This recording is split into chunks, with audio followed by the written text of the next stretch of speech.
Assalamualaikum warahmatullahi wabarakatuh.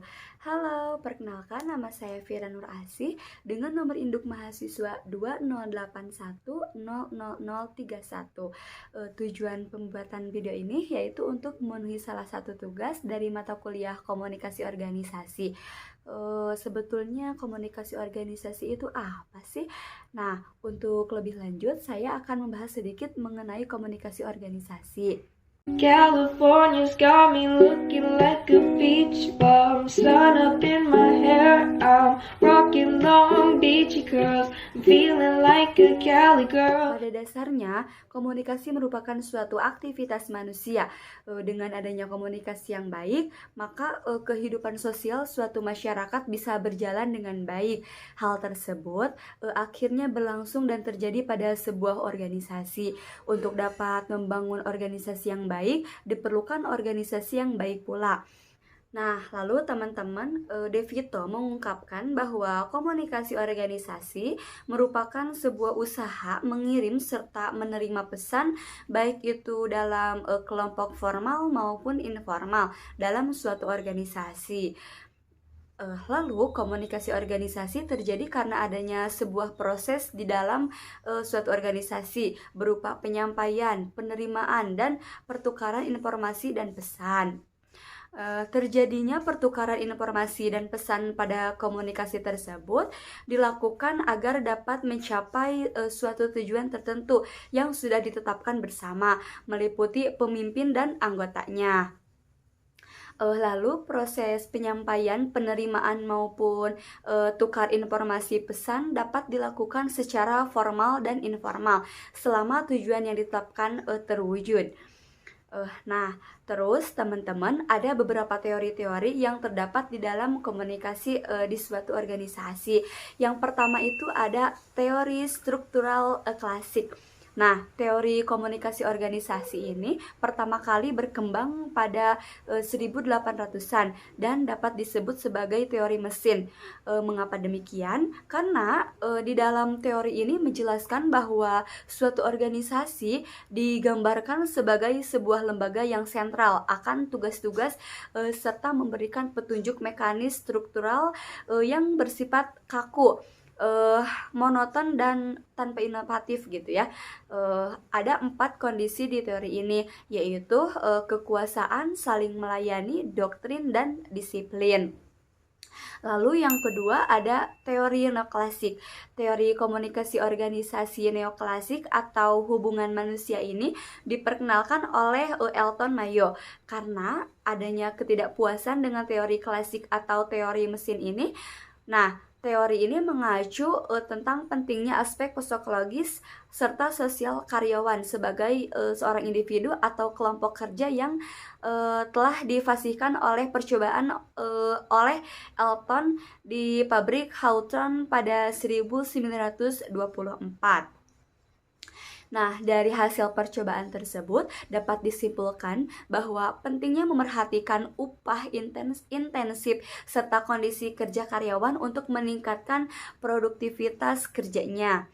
Lalu yang ketiga ada teori fusi. Nah, teori ini diperkenalkan oleh Beck pada 1957 di Agraris. Menyempurnakan dari Beck ini bahwa teori fusi ini berangkat dari kesadaran Beck pada 1950 mengenai kesadaran terhadap minat manusia yang berbeda-beda dalam suatu birokrasi atau dalam suatu organisasi. Nah, menurut Beck ini, organisasi pada tahap tertentu akan memengaruhi seorang individu. Sementara itu, individu juga memberi pengaruh pada suatu organisasi yang kemudian menimbulkan fenomena ciri khas organisasi tersebut.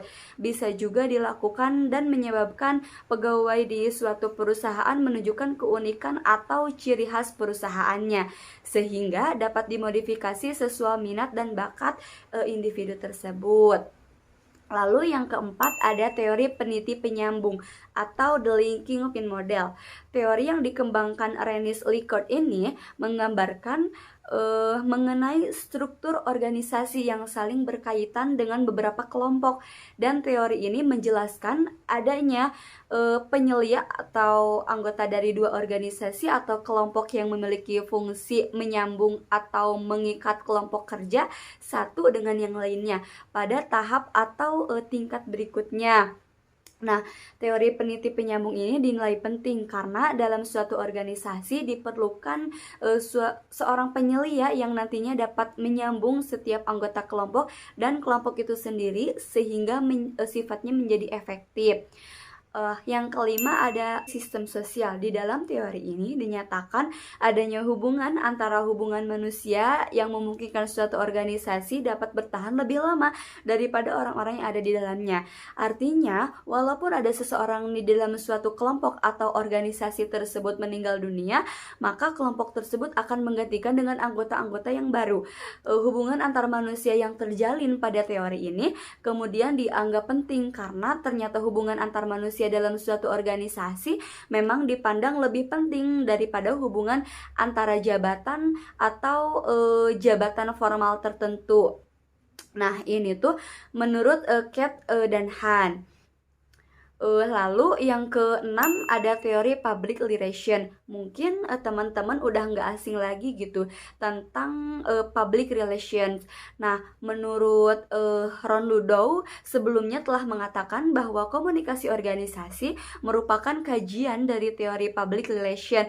Artinya, teori ini menyatakan adanya upaya untuk melakukan sesuatu secara terencana dan berkesinambungan secara utuh atau menyeluruh terhadap suatu organisasi.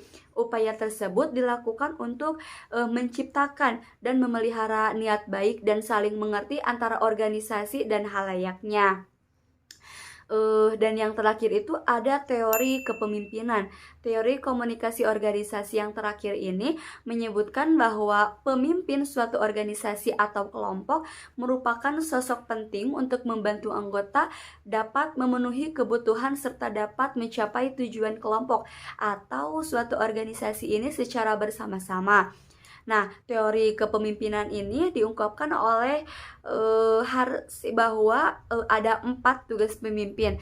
4 tugas pemimpin tersebut yaitu telling atau mampu memberikan informasi atau secara lugas. Yang kedua selling atau memberi petunjuk. Yang ketiga ada participating atau mampu menjalin kerjasama yang baik. Dan yang keempat itu ada delegating atau mampu mengambil keputusan. Lalu teman-teman, contoh komunikasi organisasi itu ada 3. Yang pertama itu ada komunikasi antar staf. Komunikasi antar staf ini merupakan contoh komunikasi yang horizontal dalam organisasi yang membahas masalah seputar pekerjaan dan mencari solusi penyelesaian sendiri. Yang kedua itu ada komunikasi antar manajer. Komunikasi antar manajer ini biasanya komunikasi memiliki isi penting untuk menyusun strategi perencanaan kerja yang tujuannya agar organisasi atau perusahaan tersebut dapat berjalan lancar dan mencapai tujuan kesuksesan bersama.